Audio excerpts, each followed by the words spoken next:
남아미탑을 반갑습니다. 법연상인 전집 17번째 무량수경석을 공부하겠습니다. 이 무량수경석은 그 옆에 보면 괄호 안에 원문 발췌라고 이렇게 쓰여 있습니다. 이것은 무슨 뜻이냐면 지금 이 17번째 무량수경석 이 원문은 완전한 원문이 아닙니다. 그 원문 중에 일부를 발췌해 가지고 지금 이 무량수경석이라는 이 본문을 만드신 겁니다. 뭐 이렇게 하신 이유는 뭐 아마도 이 무량수경에 대한 해석은 다른 글에도 이 원문이 다른 글에도 충분히 많이 들어있기 때문에 그런 원문에 없는 다른 본문에 없는 그런 말씀들을 아마 이게 발췌하지 않았나 이렇게 추정은 할 수가 있습니다. 그래서 이게 완전한 문장은 아니다. 이 점을 먼저 아셔야 되고요. 그 다음에 이 글 역시 대정장에 수록되어 있는 그런 본문입니다. 이 무량수경석 본문 자체가 그렇게 길지 않기 때문에 이 한 분과도를 한번 보겠습니다. 이렇게 1, 2, 3 이 3과로 이렇게 나눌 수가 있어요. 첫 번째는 횡절돈초라고 합니다. 횡절, 이 횡절오악취라는 경문이 있기 때문에 여기서 횡절이라는 말을 썼고 돈초다, 단박에 초월한다. 그래서 이게 타력돈초라고도 하죠. 이게 이제 타력 법문에 대해서 설명할 때 횡절 또는 돈초 이런 용어를 많이 씁니다. 여기에 대한 설명이고요. 첫 번째가. 두 번째는 발고열학입니다. 이 발고열학 아시는 분들은 아시겠지만 우리 불교에서 말하는 자비에 대한 해석이에요. 이 발고라는 것은 중생들의 중생들을 고통에서 건져 주신다 또는 이 고통을 없애 주신다 이런 뜻이고요. 열악이라는 것은 즐거움을 주신다는 뜻입니다. 이 낙은 안락이라고도 할 수 있고 쾌락이라고 할 수도 있고 그냥 이 낙자 하나만 가지고 번역하면 우리는 즐거움이라 번역하잖아요. 그래서 제가 즐거움을 준다, 고통을 없애주고 즐거움을 준다 이런 뜻입니다. 즉 자비에 대한 해석이에요. 마지막으로 종귀연불이다. 이 종은 종지 종자입니다. 그러니까 근본 종지라는 뜻이에요. 앞서 이 많은 설명이 있지만 근본 종지는 역시 연불로 귀결된다. 즉 이 종지는 연불에 있다 이런 뜻입니다. 우리 이 무량수경 과파는 뭐 어렵지가 않습니다. 이 세 단락으로 이렇게 나눌 수가 있습니다. 이제 한번 원문을 보겠습니다. 정터왕생의 법문에서 비록 무명법례를 다 끊지 못했어도 아미타불의 원력에 의지하여 저 정토에 왕생하면 3계를 뛰어넘어 영원히 생사에서 벗어날 수 있다. 만약 그런 차례를 찾는다면 전기에 아주 많이 기록되어 있기 때문에 정토왕생의 법문은 번뇌를 끊지 않고 3계를 뛰어넘는 법문임을 알 수 있다. 말법 시대에 생사에서 벗어나는 길이 정토왕생하는 것 외에 또 있다는 것은 있을 수 없는 일이다. 따라서 속히 오탁의 마구니 경계에서 벗어나 두 가지 생사를 초월하고자 한다면 반드시 정토문에 귀의해야 한다. 예, 우선 여기까지 보겠습니다. 이 단락의 법문은 이 교판과도 같습니다. 예, 교판의 내용과도 같다고 볼 수가 있습니다. 우리 서가모니 부처님께서 이 땅에 오셔가지고 일생 동안 이제 설법을 하셨는데 그 수많은 법문 가운데 이 생사에서 말법 시대 중생들이 이 생사윤회에서 벗어나려면 이 연불 법문에 의지하는 수밖에 없다. 왜냐하면 이 연불 법문은 자력에 의지해서 이 삼계내의 무명 번뇌를 다 끊고 생사를 초월하는 게 아니라 번뇌를 끊지 못했어도 아미타불의 원력에 의지하면 정토왕생을 할 수 있기 때문이에요. 정토왕생을 할 수 있기 때문에 당연히 영원히 생사윤회에서 벗어날 수 있는 겁니다. 그렇기 때문에 여기서는 중생들에게 이 성도를 버리고 정토로 귀의하라, 정토에 귀명하라. 이게 교판의 성격이 있는 거죠. 그래서 여기서 또 그런 사례를 찾는다면 전기에 아주 많이 기록되어 있기 때문에 그 사례만 보더라도 정토왕생의 법문은 번뇌를 끊지 않고 삼계를 뛰어넘는 그런 법문이라는 것을 알 수가 있습니다. 여기서 뭐 전기라고 이렇게 나와 있기 때문에 한번 왕생 사례 하나를 제가 한번 말씀을 드리겠습니다. 조님을 통해서 기독교인이 왕생한 사례인데요. 이 사례도 사실 우리 이 대만의 우리 정토종의 스님 또는 이제 연호님들이 직접 겪은 사례들을 기록한 거예요. 그러니까 이것 또한 일종의 전기라고 볼 수가 있죠. 어떤 일이 있었냐면 어떤 분이 이 정토종 도량에 와가지고 존염을 해달라고 존염을 신청했습니다. 그러니까 이 돌아가신 분은 90이 넘으신 그 노인이었는데 이제 이분은 이제 기독교 신자였습니다.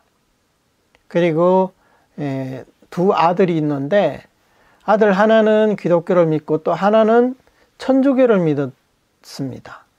그리고 또 딸도 두 분이 있는데 한 분은 아무런 신앙이었고 그 다음에 한 분이 이 불교를 믿었다고 합니다.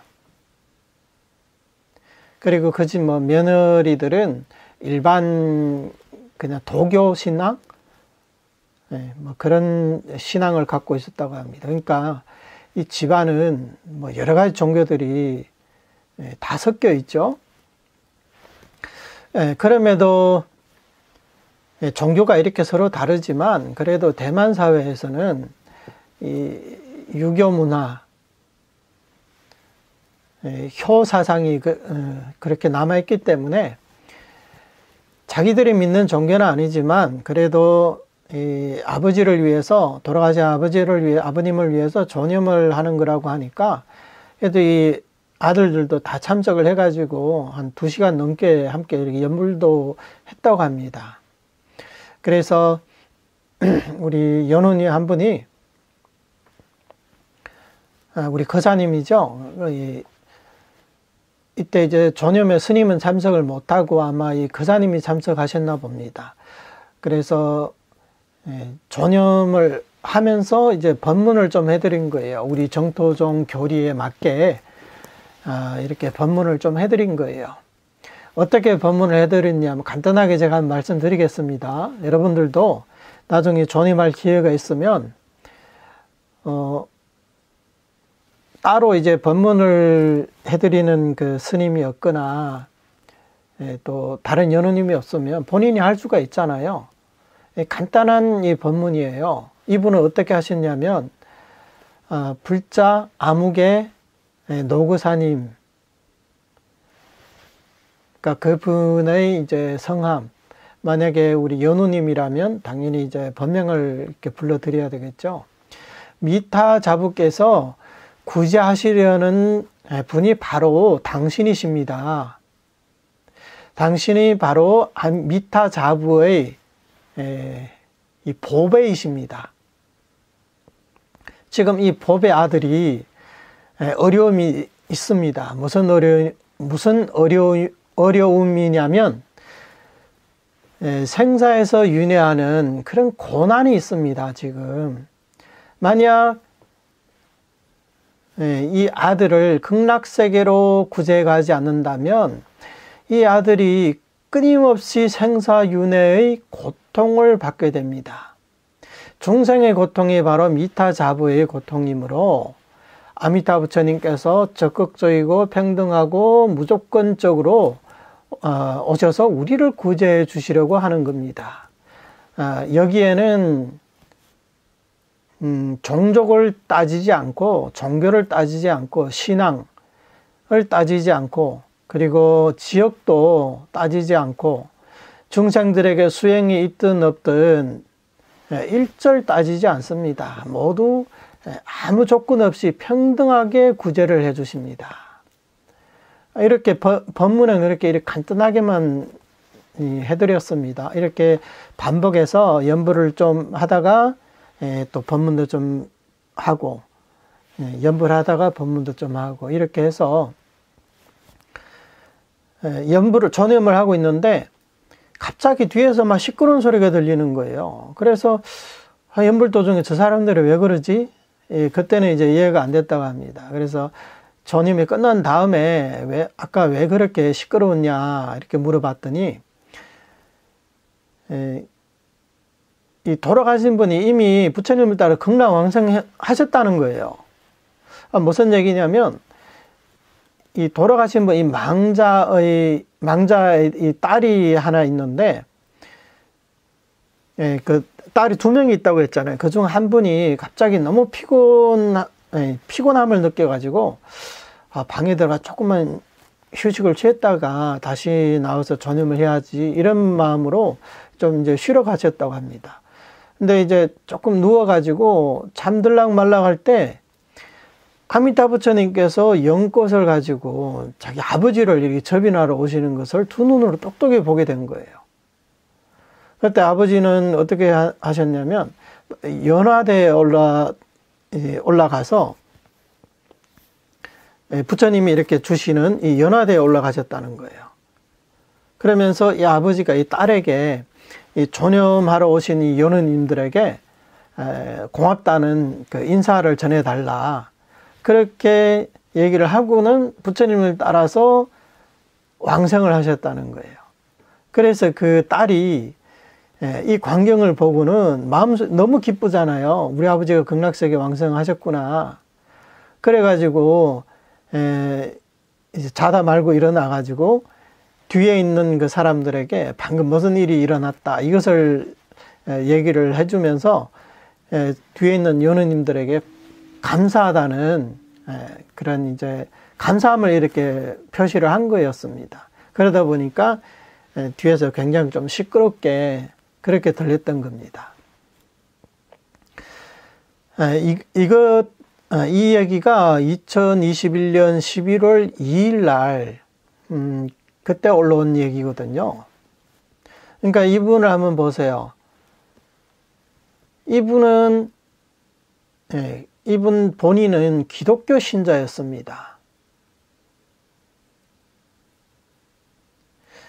이런 분이 불교 교리를 알겠습니까? 전혀 모르죠.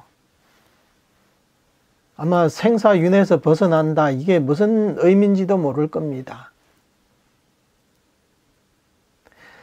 그럼에도 이 연우님들 오셔가지고 전염을 해드리고 또 이제 가족들도 함께 참석한 가운데 이렇게 존임을 해드리니까 연불 소리에 맞게 부처님은 당연히 이제 오시는 거예요.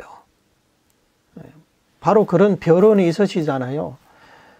그래서 기독교 신자인 이 노 거사님이 부처님을 따라 극락왕생을 할 수 있었던 겁니다.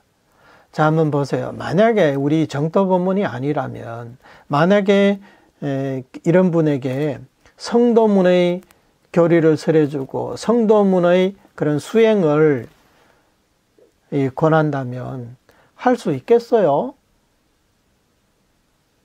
이분들이 평생 절에도 안 다니고 수행도 안 했던 사람들이 그 임종할 때 그 몇 시간을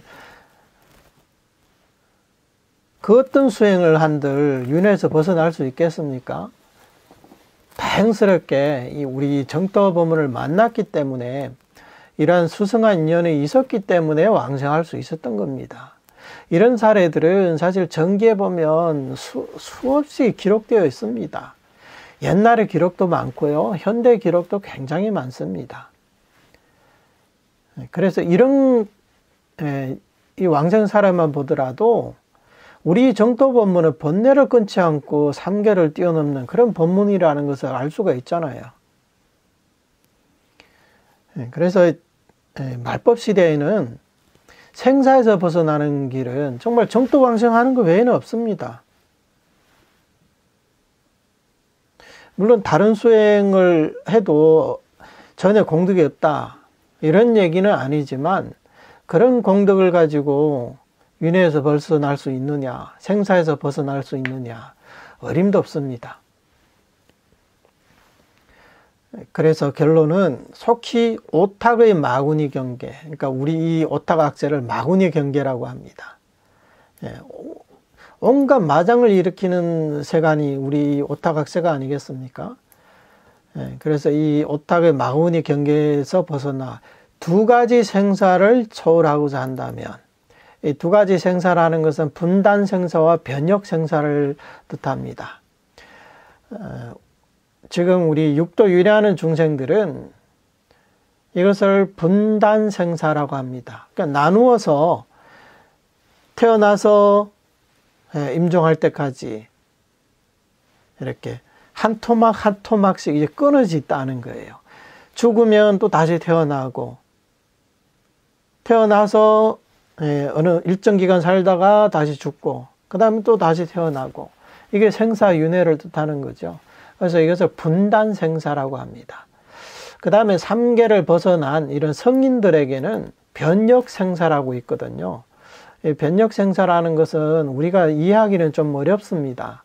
이것은 우리가 지금 느끼는 그런 생사의 고통, 그런 개념은 아닙니다. 이 삼계 밖의 성인들도 아라한 이상이 되는 성문, 영각, 보살 이런 분들도요, 끊임없이 수행을 함에 따라서 과위가 점점 이제 높아지거든요. 그러면 예를 들어 가지고 초지보살과 이지보살은 경계가 다릅니다. 미혹과 깨달음이 다르다는 거예요. 초지보살은 아라운과 비교했을 때는 굉장히 뛰어난 것 같아도, 근데 이지보살, 삼지보살과 이렇게 상대로 볼 때는 당연히 못하잖아요. 그 아래에 있는 거잖아요. 그래서 이제 수행을 하면서 점점 위로 이제 단계로 올라가면 올라갈수록 그전에는 미혹했던 것이 깨달음으로 점점 나아가는 거잖아요. 그리고 과위도 점점 위로 올라가거든요. 그래서 이런 과정을 변역생사라고 이렇게 표현하는 겁니다. 우리 불교 내 법수에서는 그렇게 설명을 하고 있습니다. 그러니까 이 변역생사는 일단 이제 성인이 되고 나서 일이기 때문에, 그리고 실질적인 그런 고통도 없습니다. 우리에게 있어서 가장 중요한 것은 일단 육도 윤회에서 먼저 벗어나는 일입니다. 왜냐하면 이것은 우리 같은 중생들은 실제로 몸과 마음으로 생사에 대한 두려움, 공포, 그리고 생사하는 가운데 느끼는 우리의 고통들이 있잖아요. 생로병사 이런 고통들은 우리가 실제로 느끼고 있는 거잖아요. 물론 그것이 다 거짓이기는 하지만 꿈속에 있는 우리가 꿈속의 고통을 진실한 고통으로 여기듯이 아직까지 삼계를 벗어나지 못한 우리 같은 일반 중생들은 이 사바세계의 삶을 우리는 진실하다고 생각을 하면서 이렇게 살고 있습니다.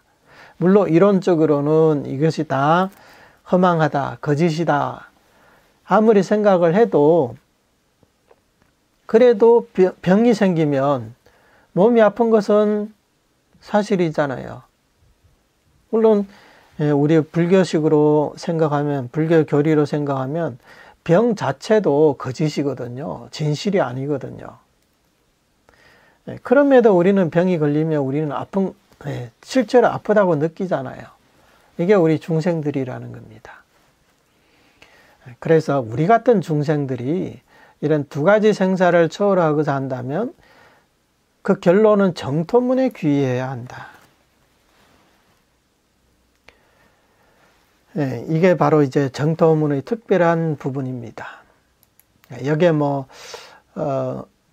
성도문이라는 말이 따로 나와 있지는 않지만 그래도 정토왕생의 법문, 정토문이라고 이렇게 말씀하신 이상 당연히 상대적으로 성도문도 있겠죠. 성도문을 상대로 정토문의 수승함을 지금 설명하는 거잖아요.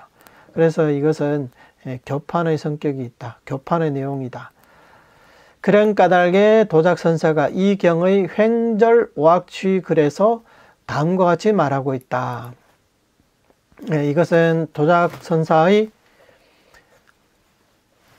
안락집에 나와 있는 얘기입니다. 횡절오악취. 횡절오악취라는 것은요, 이게 무량수경의, 이 경은 무량수경이거든요. 지금 무량수경 석이라고 했죠. 무량수경의 해석이라는 거예요. 그래서 이 횡절오악취 글이 어떤 글이냐, 무량수경에 나와 있는 글인데요. 제가 한번 읽어보겠습니다. 반드시 윤회의 고리를 끊고 안양국에 왕생하여 단박에 오악취를 끊게 되리니 악도는 저절로 폐쇄되며 성불의 길에 오르게 되느니라. 가기 쉬운 극락에는 가는 사람이 없고 그 나라에 가는 일은 어느 누구도 방해하지 않으며 자연히 이끌려서 가게 되느니라. 이 경문입니다. 이 경문에 보면 단박에 오악취를 끊게 된다. 그것을 횡절오악취라고 하는 겁니다. 이 횡은 단숨에, 단박에 이런 뜻입니다. 절은 끊는다. 절단한다. 잘라버린다는 이런 뜻이죠. 그러니까 오악취라는 것은 육도를 뜻하는 거예요. 이게 왜 육도를 뜻하느냐? 이 5가지만 얘기하지 않았느냐. 오악취라고 얘기했는데 육도와 좀 다르지 않느냐. 보통요, 육도를 말할 때도 있고 오도라고 이렇게 말할 때도 있어요. 이 오도는 뭐가 빠지냐면 아수라도가 빠졌습니다. 왜 아수라도가 빠졌느냐. 이 아수라라는 것은요, 지옥을 제외하고는 나머지 오도에 다 포함되어 있습니다. 천상에도 아수라가 있고요. 인간 중에도 아수라가 있고 축생 아수라도 있고 그 다음에 이제 귀신 아수라도 있습니다. 그렇기 때문에 아수라를 따로 하나의 도로 이렇게 넣지 않고 아수라도가 나머지 그런 이제 4가지 도에 들어가게 되면 총 이제 5도라고 할 수가 있죠. 그런데 여기서는 악취라고 표현했습니다. 보통 우리는 6도라고 하면 삼선도, 사막도 이렇게 나누거든요. 삼선도는 뭡니까? 천인 아수라를 삼선도라고 하고 지옥 악의 축생을 악도라고 합니다. 그런데 여기서는 육도 전체를 가지고 악취라고 표현을 해버렸어요. 그러니까 악도라는 거예요. 왜 악도느냐? 왜 악도가 되느냐? 이것은 우리 정토의 기준이 너무 높기 때문이에요. 자, 한번 여기 보겠습니다.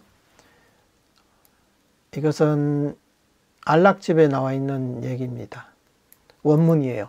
만약 이곳에서 수행하여 번뇌를 다스리고 끊으려면 먼저 견옥을 끊어 사막도의 원인을 여의고 사막도의 과보를 없애며 나중에 수옥을 끊어 인천의 원인을 여의고 인천의 과보를 끊어야 한다. 이런 것은 점차 끊어버리는 것이므로 횡절이라 부르지 않는다. 우선 여기까지 보겠습니다. 이곳에서 수행하여. 그러니까 이제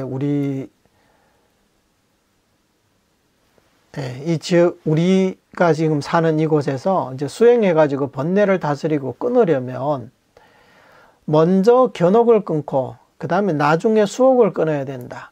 이 견옥이라는 것은 견해상의 미혹을 뜻합니다. 이거 역시 일종의 번뇌, 겸번뇌라고도 하고요.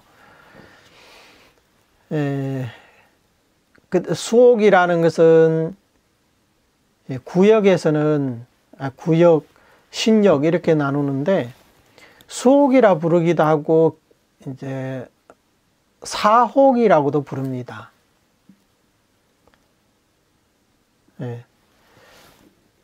구역에서는 사옥이라고 하지만 신역에서는 수옥이라고 이렇게 많이 불러요. 이것은 견도 위에서 끊는 번뇌를 뜻합니다. 견도 위에서 끊는 번뇌. 이 견옥에는 88품이 있습니다. 그리고 수옥에는 81품이 있습니다. 이것을 다 끊어야 된다는 거예요. 그러니까 견옥 88품을 끊어서 끊게 되면 어떻게 되느냐? 바로 초과, 수다원과를 증득하게 됩니다. 수다원과를 증득하게 되면요, 사막도의 원인을 여의게 됩니다. 그리고 사막도의 과보를 없애게 되죠. 왜? 사막도의 원인이 왜 사막도에 떨어지느냐? 거기에는 이런 견옥이 있기 때문에 우리가 사막도에 떨어지는 거예요. 그런데 수다원과가 되면 견옥을 끊었기 때문에 사막도의 원인을 만들지 않아요. 그러니 당연히 사막도의 과보를 받는 일도 없겠죠. 이것이 먼저고요. 그 다음에 견옥을 끊고 나서 그 다음에 수옥을 끊어야 됩니다. 수옥은 수도 위에서 끊는 번뇌들입니다. 수옥을 이제 끊음에 따라서 2과, 사다함과, 3과, 아나함과, 4과, 아라함과 이렇게 증득하게 됩니다. 그래서 인천의 원인을 여의고 인천의 과보를 끊어야 한다. 이 견옥은 사막도의 원인을 여의고 사막도의 과보를 없앤다고 했는데, 이 수옥을 끊게 되면요, 인천의 원인도, 인천에도 다시 태어나지 않는다는 거예요. 그러니까 당연히 인천의 과보를 받을 일도 없겠죠. 인천은 선도가 아닌가요? 좋은 곳이 아닌가요? 좋은 곳은 아니죠. 왜? 육도 가운데 그중의 인천이잖아요. 어쨌든 윤회에서 벗어나지 못했잖아요. 그래서 아라한이 되더라도 당연히 인천을 초월해야 됩니다. 그런데 여기서 보면 먼저 견옥을 끊고 그 다음에 수옥을 끊어야 된다. 견옥 88품, 수옥 81품 이렇게 차례차례로 끊어야 되기 때문에 이것을 횡절이라 부르지 않습니다. 횡절은 단박에 그걸 끊어야 되거든요. 근데 이것은 시간이 많이 걸리잖아요. 이것은 뭐냐? 이것은 이제 성도문을 설명하는 겁니다. 성도문을 닦으면 반드시 이렇게 해야 된다는 거예요. 그 다음에 만약 아미타불의 정토에 왕성하게 된다면 사바세계의 오도를 한꺼번에 즉시 버릴 수 있기 때문에 횡절이라 부른다. 횡절오악취란 그 과보를 끊어버리는 것이고, 악취자연폐란 그 원인을 닫는 것이다. 예, 앞서 성도문의 교리에 대한 설명이고, 그 다음에 정토문입니다. 정토의 왕성에 대한 사바세계 오도를 한꺼번에 즉시 버릴 수 있다. 그렇기 때문에 횡절이라 부른다는 거예요. 그러니까 횡절이 되려면 점차적으로 그렇게 끊어서는 안 됩니다. 한 번에, 단번에 이렇게 끊을 수 있어야 됩니다. 그래서 무량수경 경전에 보면 횡절오악취, 아까 제가 한번 읽어드렸죠? 단박에 오악취를 끊게 된다. 오악취를 끊는다는 건 뭡니까? 과보를 끊어버린다는 겁니다. 그 다음에 악취자연폐다. 제가 악도는 저절로 닫힘이라 이렇게 번역해서 그 원인을 닫는다는 거예요. 더 이상 이제 악취에 떨어질 원인이 없는 거예요. 악취에 떨어질 그런 업을 짓지 않기 때문에 당연히 그런 원인이 없게 되는 거죠. 그러니까 여기서 보면요,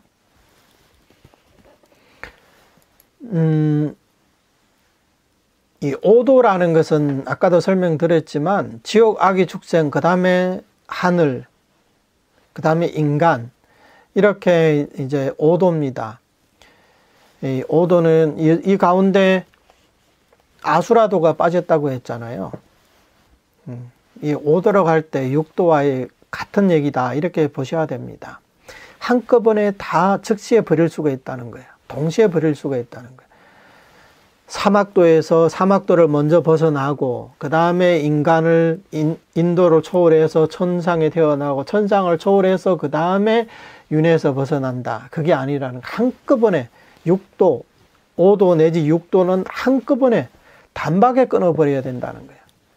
그래야만이 이것을 횡절이라고 이렇게 말할 수 있습니다. 소승에서는요, 견옥을 끊어서 이 수다운과를 증득하게 되면 이 사람이 따로 수행을 안 해도요, 7번 천상에 태어났다가 7번 다시 인간 세상으로 환생하게 되면 저절로 아랑과를 증득하게 됩니다. 이것은 이제 가장 수행을 이제 잘 안 하는 사람에 한해서 그런 거고요. 물론 어떤 사람들은 일생 동안에 아랑과를 증득할 수도 있겠죠. 그 사람은 이제 수행을 좀 더 열심히 용맹정진을 해야 되겠죠. 그러나 번뇌를 끊는 과정은, 이것은 점진적인 과정이에요. 단박에 끊는 게 아닙니다. 그래서 그런 수행들은 횡절이라 부를 수 없습니다. 하지만 우리 정토는 오도를 한꺼번에 즉시 버릴 수 있기 때문에 횡절이라 부른다. 7번 뭐 천상에 태어났다가 인간 세상으로 태어났다, 이렇게 왕복할 필요도 없습니다. 한 번에 다 끊어버리게 됩니다. 이렇게 보면 여기 횡절 오악취라고 했는데, 이 악취라고 표현한 이유가 기준이 높다고 했습니다. 이 기준은요, 일반적인 세간법에서 바라보는 기준과는 다릅니다. 세간법에서는 인천이면 당연히 선도라고 하지 악도라고는 하지 않거든요. 그런데 우리 정토에서는, 정토의 이익은 뭡니까? 왕생성불이라는 이익이잖아요. 아라한이 되는 것도 아니고 그냥 보살이 되는 것도 아니에요. 성불하는 이익입니다. 그렇기 때문에 그 기준이 더 높을 수밖에 없습니다. 세간법에서는 이런 선악이라는 것은 상대적이거든요. 예를 들어 가지고 우리 시골에도 좀 잘 사는 사람이 있고 못 사는 사람이 있잖아요. 그럼 시골에서 어떤가는 부자다. 그 사람이 부자라 하더라도 우리 지금 글로벌 시대에 이 세계가는 이런 갑부들과 비교한다면 그 사람들의 경계는 상상조차도 하기 힘들 겁니다. 아마 그 사람들의 어떤 삶을 살고 있는지. 시골에서 아무리 잘 산다 해가지고, 물론 이 시골이라는 것은 이제 옛날식 이런 시골을 뜻하는 거예요. 요즘에는 돈 많은 사람도 시골에 가서 살곤 하는데, 그런 경우 말고 하나의 비유기 때문에 그렇게 이해를 하셔야 됩니다. 그러니까 이 세계 갑부들이 어떻게 사는지 이것은 일반인들이 상상하기 어렵잖아요. 그러니까 이것을 누구와 비교하느냐에 따라서 그게 다르다는 거예요. 그런데 우리 정토는 기준이 높기 때문에 육도 전체가 악취에 속한다는 거예요. 천상, 인간, 아무리 선도라 하더라도 이 선은 상대적인 거거든요. 수명이 닿으면, 천상의 수명이 닿으면 여전히 윤회를 해야 하잖아요. 그렇기 때문에 그런 것도 결국에는 우리 정토 본문에서 왕생성불하는 그런 선과 비교한다면 육도 전체는 악도에 속하는 겁니다. 천태와 진은 모두 동교라 부른다. 그러나 저들은 번뇌를 끊고 진리를 증득해야 하므로 여전히 점교라 할 수 있다. 천태에서는 천태는 원교라고 하죠. 자기들은 원교라고 하거든요. 물론 화엄에서도 자기들은 원교라고 합니다. 진언은 이거 밀교를 말하는 거예요. 밀교에서는 자기들은 금강승이라고 하죠. 그래서 밀교의 관점에서는 우리 현교의 모든 종파는 다 점교고 자기들만이 최상승의 교법이다. 그렇게 얘기를 합니다. 그러나 아무리 자기들이 동교라고 이렇게 불러도 이런 종파들은 전부 다 번뇌를 끊고 진리를 증득해야 하므로 여전히 점교라고 할 수 있습니다. 천태종에서는 제법 실상을 증득해야 된다 그러죠. 그래서 뭐 법화경에 보면 용녀가 8세 성불한다 이런 말도 있기는 합니다만, 근데 이것은 육즉불이라는 천태의 그런 이제 설명 방식이 있거든요. 육즉불에 입각해서 봤을 때 용녀의 성불도 이것은 분증즉불에 속하는 거지 서가모니 부처님과 똑같은 그런 구경성불은 아닙니다. 그러니까 원교가 천태는 이제 원교기 때문에 또는 돈교라고도 이렇게 부르거든요. 근데 아무리 이렇게 동교라고 부르더라도 수행에 있어서는 육즉불, 처음에 이즉불로 시작해가지고 구경즉불까지 6개위의 차이는 분명히 존재한다는 거예요. 우리가 어떤 깨달음을 얻었다. 깨달음을 얻으면 이 사람을 명자즉불이라고 할 수는 있습니다. 하지만 깨달았다 해가지고 정말 바로 구경불이 되느냐? 그건 아닙니다. 우리 선종에도 견성성불이라고 얘기를 하죠. 근데 그 성불은 어떤 성불일까요? 견성만 하면 바로 서가모니 부처님과 같은 그런 구경성불을 할까요? 절대 그렇지가 않습니다. 그럴 수가 없습니다. 그런 이치는 있을지 몰라도 그런 사실은 존재하지가 않습니다. 서가모니 부처님도요, 세세생생 3대 아성직업을 수행해가지고 성불을 하신 분이에요. 물론 이것 또한 방편시연이지만, 그러면 보세요. 관세음보살님도 아직 등각보살이거든요. 관세음보살님 아직 구경성불이 아니거든요. 그러면 관세음보살님은 견성성불을 아직 못하신 분일까요? 문수보살, 보현보살 다 등각보살이거든요. 이런 보살님들 다 아직 견성성불을 못하신 분들일까요? 만약에 그 견성성불, 성불이 구경불을 뜻한다면 그러면 이런 대보살님들이 왜 아직 부처가 아닙니까? 이것만 보더라도 그 성불이라는 것은 구경불을 뜻하는 게 아니라는 것은 너무나 자명한 일입니다. 그러니까 교리를 잘 모르면 그냥 견성성불이라 했기 때문에 견성하면 바로 성불한다. 더 이상 할 게 없다. 마치 뭐 서가모니 부처님과 똑같은 그런 구경불이 되는 것처럼 그렇게 설명하시는 분이 많이 계시는데 절대 그렇지가 않습니다. 용수보살님도 초지의 지위를 얻고 정토왕생한다고 했어요. 초지라는 건 뭡니까?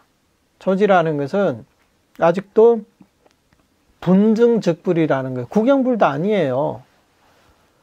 그럼 영초보살님도 그 견성을 못하신 분일까요? 영초보살님은 선종의 조사로 되어 있잖아요. 선종의 계보를 보면 영초보살님이 그 조사스님 가운데 한 분이거든요. 근데 어떻게 견성성불을 못하셨겠습니까? 견성성불을 했음에도 초지를 증득했다. 그러니 그 성불은 구경불을 뜻하는 게 아니라는 것을 알 수가 있습니다. 그래서 이렇게 본다면 여전히 그런 것들은 점교라고 이렇게 볼 수밖에 없습니다. 그렇게 점교라고 우리는 본다는 거예요. 단박에 정말 이렇게 성불하는 게 아니잖아요. 그리고 이런 성도문의 돈교 종파라 할지라도 이런 교법에서는 상상근기를 섭수합니다. 우리 같은 하근기들은 이 천태나 진은 이런 수행을 하기 어렵습니다. 설사 하더라도 우리는 그 이익을 얻기가 어렵습니다. 번뇌를 끊지 못한 범부가 곧장 3개의 기나긴 밤에서 벗어남을 밝힌 것은 오직 이 교법밖에 없기 때문에 이 교법을 돈교 중의 돈교라고 부르는 것이다. 반면에 우리 이 정토는요, 번뇌를 끊지 못한 우리 같은 범부가 곧장 3개의 기나긴 밤에서, 그러니까 기나긴 밤에는 무명장야를 뜻하는 거예요. 여기서 우리가 벗어난다는 거예요. 이것을 밝힌 것은 부처님의 일생의 가르침 중에 이 정토법문밖에 없습니다. 그렇기 때문에 이 교법을 돈교 중의 돈교라 부른다. 앞에서 횡절 오악치라고 했듯이 우리는 단박에 이 육도에서 벗어납니다. 그렇기 때문에 우리 이 교법은 돈교 중의 돈교라고 부르는 거죠. 그리고 이 돈교 중의 돈교라는 것은요, 또 한 가지가 있습니다. 의미가 있습니다. 이것은 뭐냐면, 다른 이 앞에서 말하는 이 천태와 진언은요, 또는 화음도 다 들어갈 수가 있습니다. 뭐 선종도 마찬가지예요. 다 들어갈 수가 있습니다. 법문 그 자체는 돈교라고 할 수 있습니다. 그러나 그 법문을 닦는 중생들의 근기의 측면에서는 점교라 부를 수밖에 없다는 거예요. 그러니까 이것은 중생들의 근기를 근기가 뭐 좋고 나쁘고를 잠시 배제하고 순수하게 교법만 가지고 봤을 때는 그것을 다 돈교라고 부를 수 있지만, 그런데 이런 성도문의 가르침에서는 돈교를 닦으려면 반드시 상상근기라야 그 이익을 얻을 수 있기 때문에 근기에 대해서 간택이 있습니다. 아무나 누구나 다 수행해가지고 그 이익을 얻을 수가 없거든요. 그래서 근기의 관점에서는 여전히 점교가 될 수밖에 없다는 거예요. 이런 수행들은. 근데 정토 법문은 그 어떤 근기도 차별하지 않잖아요. 근기에 대한 간택이 따로 없습니다. 왜? 우리는 철저하게 부처님의 불력에 탈익에 의지해서 왕생성불하는 그런 수행이기 때문에 중생들의 근기가 뭐 상근기든 중근기든 하근기든 상관이 없다는 거예요. 어떤 근기든 평등하게 구제될 수 있고 평등하게 왕생할 수 있고 평등하게 성불할 수 있습니다. 그렇기 때문에 이런 성도문의 천태지는 이런 돈교와 비교했을 때 우리는 돈교 중의 돈교라고 한다는 겁니다. 이 점과 관련해서 예전에 우리 정토종 개론을 공부할 때 상세하게 설명을 드렸습니다. 자, 여기까지가 횡절돈초를 밝히는 부분이었습니다. 횡절돈초. 그 다음에 이제 이거 두 번째 발고열악입니다. 이 48원에는 모두 발고열악의 뜻이 있다. 왜 그러한가? 대비란 고통을 없애주며 대자란 즐거움을 주는 것이다. 제일 무삼악치원은 대비로서 고통을 없애주는 것이고 제2불갱악치원도 대비로서 고통을 없애주는 것이며 제3 실개금색원은 즐거움을 주는 것이고 제4 무유호추원도 즐거움을 주는 것이다. 이 자와 비를 해석할 때 우리 불교에서는 비라는 것은 발고라는 뜻이고 자라는 것은 열악이다. 하나는 고통에서 건져주는 거고 하나는 즐거움을 주는 거예요. 이것을 자비라고 하는 거예요. 그러면 이 기준으로 48대원을 한번 살펴보면 첫 번째 무사막지원. 무사막지원은 왜 필요할까요? 다음 생에 악취에 떨어나기를 두려워하는 중생에게는 무사막지원이 이 사람에게는 꼭 필요하거든요. 근데 극락왕생하면 극락세계는 사막치 그 자체가 없다. 그 다음에 두 번째는 다시는 사막취에 떨어지지 않는다. 그러니까 이것은 뭡니까? 고통을 없애주는 거잖아요. 그러니까 이것은 이제 대비로서 고통을 없애주는 것이다. 첫 번째, 두 번째가 고통을 없애주는 거고, 그 다음에 제3, 제4는 즐거움을 주시는 거다. 열악이라는 거예요, 열악. 실개금색원, 그 다음에 무유호추원. 극락왕생한 사람은 모두 금색, 이 몸이 금색신을 얻을 수 있다. 그 다음에 잘생기고 못생기고의 차별이 없다. 누구가 갖느냐? 아미타 부처님과 똑같이 생기게 된다는 거예요. 여기서 보면요, 발고열악이라고 했는데 발고가 비라고 했고 열악이 자라고 했어요. 거꾸로 되어 있는 것 같죠. 근데 여기에는 이런 뜻이, 그런 의미가 있습니다. 그럴 만한 의미가 있습니다. 발고열악할 때 뭐가 더 중요하겠어요? 뭐가 더 중요하다기보다 다 중요하겠죠. 근데 뭐가 더 우선시 돼야 될까요? 당연히 발고입니다. 지금 당장 밥 사 먹을 돈도 없는 사람에게 우리 저 어디 여행 가자, 어디 해외여행 가자, 뭐 어디를 가자 이렇게 말할 수가 있나요? 놀러 가자는 말을 할 수가 있나요? 먼저 내 굶어 죽게 생겼는데 이 굶주림부터, 이 배고픔부터 어떻게 해결하고 나서 그 다음에 뭐 어디 놀러 가든지 해야 될 거 아닙니까? 그러니까 발고가 있은 다음에 그 다음에 열악이 있어야 된다는 거예요. 근데 우리 극락세계에서는 사실 발고열악이 사실 동시에 이루어지는 것과 마찬가지예요.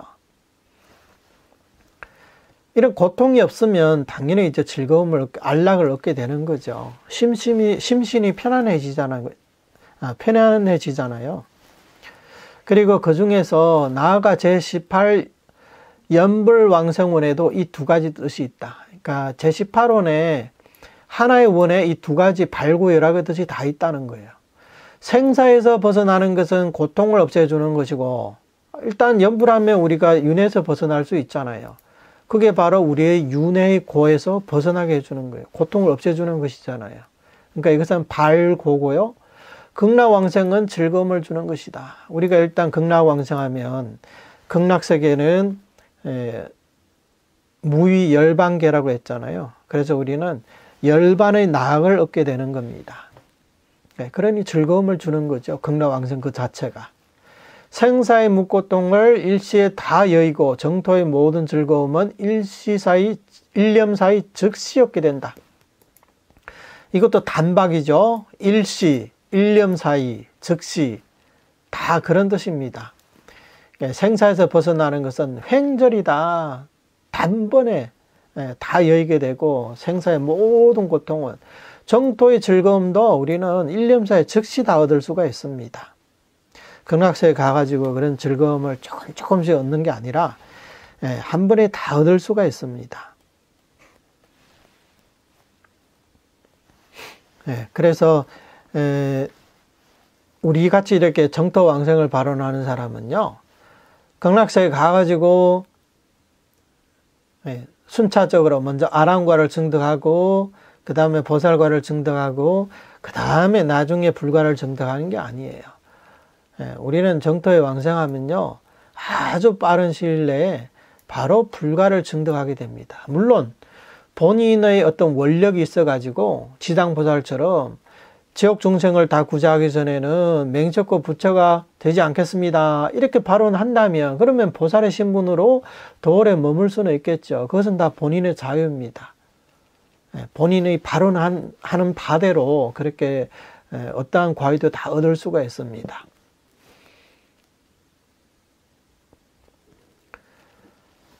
아미타불에게 이원이 없다면 극악한 중생이 어떻게 고에서 벗어날 수 있단 말인가. 구원급 이래 세제생생 아미타불의 서운을 만나지 못한 까닭에 지금까지 여전히 온갖 고통으로 가득한 삼계 화택 속에 살고 있고 아직 상락아정 4가지 덕을 구성한 보성에 이르지 못하였다. 과거의 유전도 이러했고 미래의 고통은 또 얼마나 많겠는가. 이것도 우리가 곰곰이 잘 살펴볼 필요가 있습니다. 아미타불의 이원이 없다면 극악한 중생이 어떻게 고에서 벗어날 수 있단 말인가. 이게 굉장히 간단한 말인 것 같죠. 그런데요 우리는 이런 말들을 그냥 지나칠 수가 있어요. 근데 한번 곰곰이 생각해 보면 이게 핵심이거든요. 만약에 아미타불에게 이 원이 없다면 우리 중생이 제 아무리 똑똑하고 아무리 지혜가 있고 아무리 수행을 잘하고 아무리 마음이 청정하고 아무리 용맹정진을 할 수 있다 해도 고에서 벗어날 수 있을까요? 정토왕생할 수 있을까요? 절대 불가능합니다.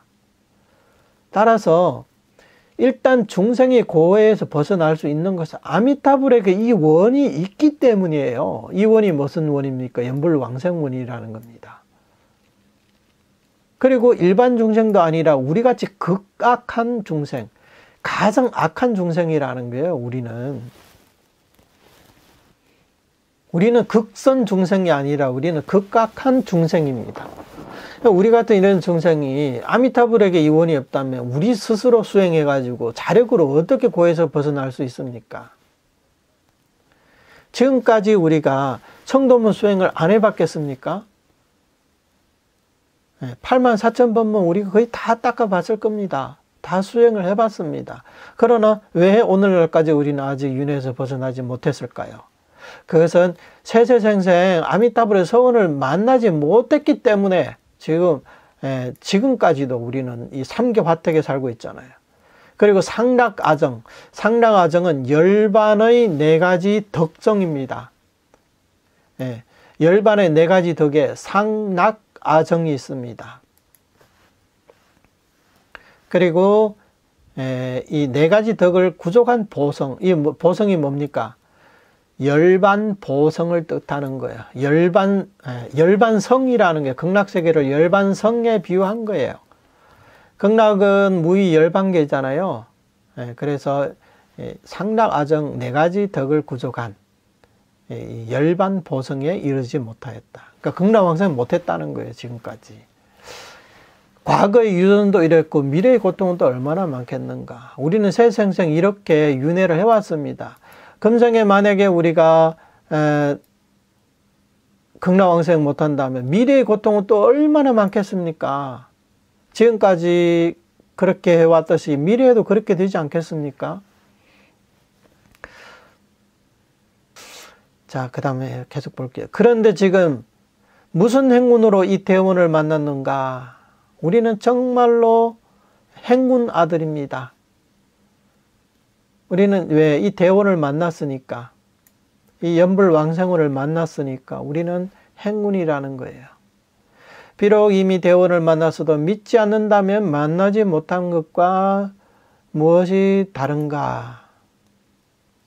어떤 사람은 이렇게 얘기할 수 있어요. 우리 전생에 정토범을 만났기 때문에 금생에도 이렇게 정토범을 만날 수 있는 게 아닙니까? 이렇게 질문할 수 있는데요. 그렇습니다. 그러나 그때 만났다는 것은 만나도 우리는 믿지 않았기 때문에 우리가 그때 왕생 못한 거예요. 그러니 만났음에도 믿지 않는다면 만나지 못한 것과 무엇이 다르겠습니까? 이미 믿고 있다면 그것이 바로 만난 것이다. 지금 우리가 믿고 있는 그 자체가 이 법을 만났다고 할 수 있는 겁니다. 우리가 뭐 어떤 사람은 정토 법문을 들은 사람도 있습니다. 하지만 안 믿어요. 그럼 이런 사람에게 있어서는 정토 법문을 만나지 못한 것과 똑같습니다. 설사 아미타불을 믿고 있어도 행하지 않는다면 믿지 않는 것과 마찬가지고 행할 수 있어야만 믿는다고 할 수 있다. 이건 또 한 단계 더 나아가서, 한 걸음 더 나아가서 어떤 사람은 저는 믿고 있습니다. 저는 정토 법문을 믿습니다. 그러나 연부를 하지 않아요. 그러면 이런 사람은 믿는다고 말로만 하지 믿지 않는 것과 똑같습니다. 연부를 안 하는 사람이라면. 믿는 사람이라면 왜 하지 않겠습니까? 그러니까 입으로는 믿는다고 하지만 마음속으로는 실제로 믿는 게 아니라는 거예요. 그래서 이런 사람들은 증명을 하지 않는 겁니다. 그러면 어떤 사람이라야 믿는다고 할 수 있는가? 행할 수 있어야만 믿는다고 할 수 있다. 어떤 사람은 입으로 믿는다 안 믿는다 이런 얘기를 안 해요. 그냥 주구장창 남아미타불 남아미타불 행주조화 어목등등 항상 남아미타불 불러요. 그러면 이런 사람에게는 당신은 연불법문을 믿습니까? 이렇게 물을 필요도 없죠. 이미 그렇게 열심히 연불을 하고 있는데 안 믿으면 그렇게 하겠습니까? 그래서 행 속에는 이미 믿음의 그 속에 다 들어있습니다. 행업이 진실하면 반드시 왕생하고 원력이 거짓이 아닌데 어찌 의심의 여지가 있겠는가. 행업이라는 게 우리가 지금 일으키는 이 측명연불 그 자체가 행업이라고 할 수가 있죠. 정말로 신심이 있고 측명을 하면서 정말로 왕생 발언을 해야 됩니다. 그러면 이런 사람은 행업이 진실하다고 하는 거예요. 만약에 행업이 진실하지 않다. 이런 사람은 증명을 하지 않겠죠. 근데 행업이 진실한 사람이라면 반드시 왕생하게 되어 있습니다. 그리고 아미타 부처님은 원력이 거짓이 아닙니다. 당연히 왕생한다고 했잖아요. 그러니까 여기에 어떻게 의심할 여지가 있겠습니까?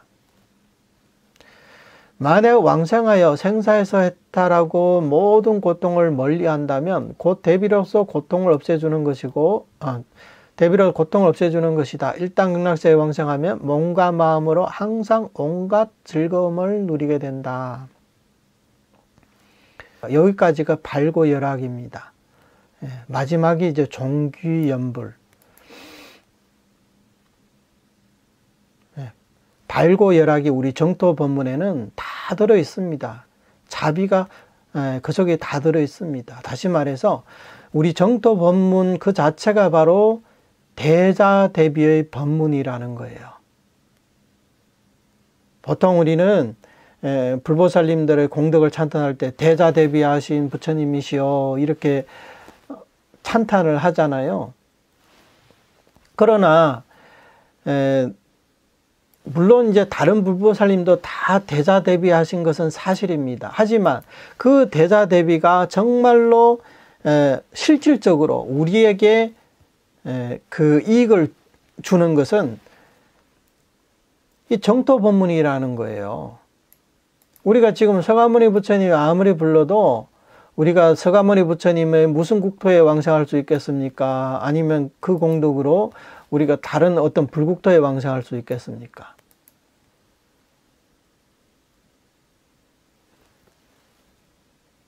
그리고 설사 왕생할 수 있다 하더라도 그것은 일반 범부가 갈 수 있는 게 아니에요. 본인의 수행력에 따라서 번뇌를 어느 정도 조복하고 최소 어느 정도 조복을 해야만이 왕생할 수가 있거든요. 보통은 번뇌를 끊어야 돼요. 끊어야 법신을 증득해야 왕생할 수 있고요. 그 전에는 최소한 10신, 원교의 10신 정도가 돼야 시방세계에 왕생할 수가 있거든요. 그것도 그 해당 불국토에 부처님의 원력이 있어야만 갈 수 있어요. 그렇지 않으면 가기가 쉽지가 않습니다. 그렇기 때문에 우리 같은 범부 중생이 왕생할 수 있는 것은 이 법밖에 없습니다. 이 정토 법문밖에 없습니다. 따라서 이 정토 법문이야말로 정말로 대자대비한 법문이다, 이렇게 볼 수가 있습니다. 자, 마지막 보겠습니다. 48원 전체가 모두 본원이긴 하나 오직 연불왕생원만을 왕생의 근거로 삼기 때문에 선도화상이 해석하시기를 48가지 크신 서원 중에 오직 연불이 가장 친함을 나타내네. 사람이 연불하면 부처님 또한 이 사람 염하시고 전심으로 부처님 생각하면 부처님도 이 사람 아신다네. 따라서 48원 중에 오직 연불왕생원만을 보는 중의 왕으로 삼고 있음을 알 수 있다. 이 48원에는 전체적으로 발고열악의 뜻이 다 들어 있습니다.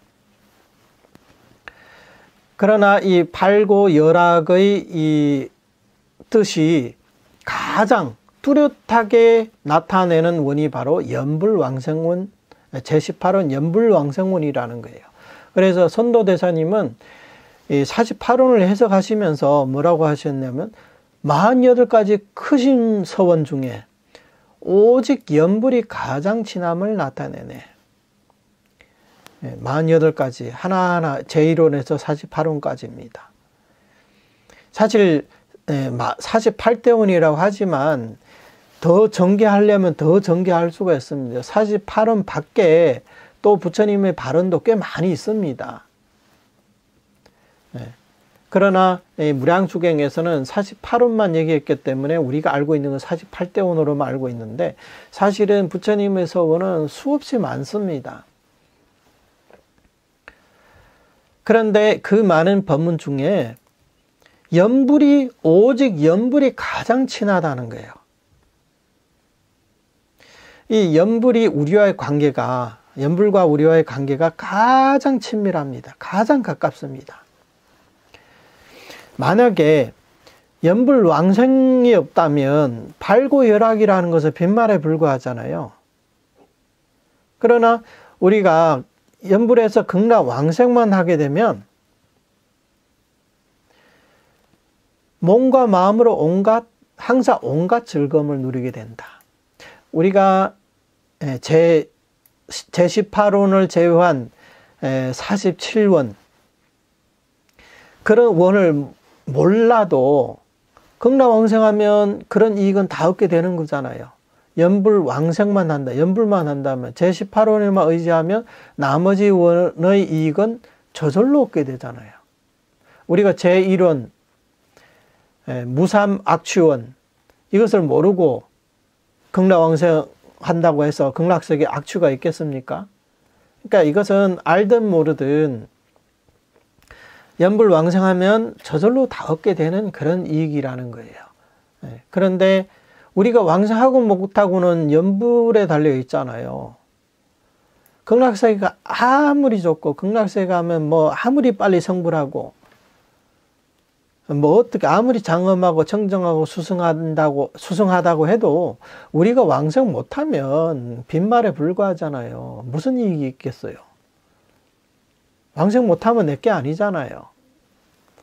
그러니까 48가지 원 가운데 가장 우리와 친한 것은 연불 하나밖에 없습니다. 사람이 연불하면 부처님 또한 이 사람을 염하고 우리가 이 사바세계에서 연불을 하면 부처님도 우리를 생각하고 계신다는 거예요. 전심으로 부처님 생각하면 부처님도 이 사람을 아신다네. 우리가 집중해서 부처님을 이렇게 생각을 하면 부처님도 당연히 우리를 생각해 주십니다.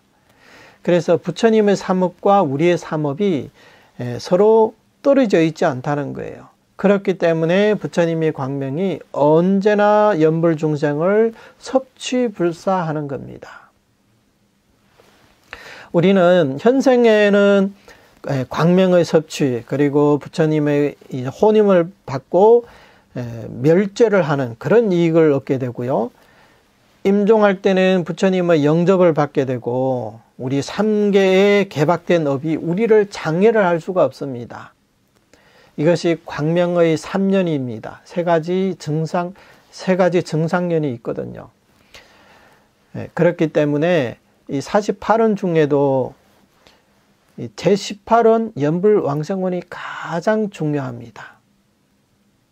이것이 근본이거든요. 그래서 이 연불왕생원을 또 보는 왕, 보는 중의 왕이다, 이렇게 부르게 되는 겁니다. 그 근거가 바로 여기에 있다는 거예요. 오늘도 시간은 됐기 때문에 이 무량수경석은 그렇게 긴 내용이 아니라서 오늘 1시간 만에 다 마쳤습니다. 이 제목은 무량수경석인데 우리가 봤을 때 무량수경 전체에 대한 설명은 아니잖아요. 그러니까 이게 원문을 발췌를 했기 때문에 그런 건지 아니면 원문은 어떤지 우리가 지금은 알 수가 없기 때문에 주로 이 타력에 대해서, 타력의 횡초, 횡절, 이 수승함에 대해서 무량수경의 이제 설한 내용을 이렇게 설명을 하고 있는 거예요. 그리고 이제 18원에 대해서 설명을 하고 있습니다. 아무튼 우리 정토종에서는 제18원을 근본으로 삼기 때문에 18원을 떠나서 정토종이 있을 수가 없고 정토종의 교리가 있을 수가 없습니다. 그래서 법연상인이든 또 우리 선도대사님이든 항상 해석할 때 보면 제18원을 그 근본에다 두고 해석을 합니다. 그러다 보니까 계속 연불, 처음도 연불, 중간에도 연불, 마지막에도 연불, 항상 연불로 귀결이 되는 겁니다. 오늘 또 법문 들으시느라고 고생하셨습니다. 나무아미타불.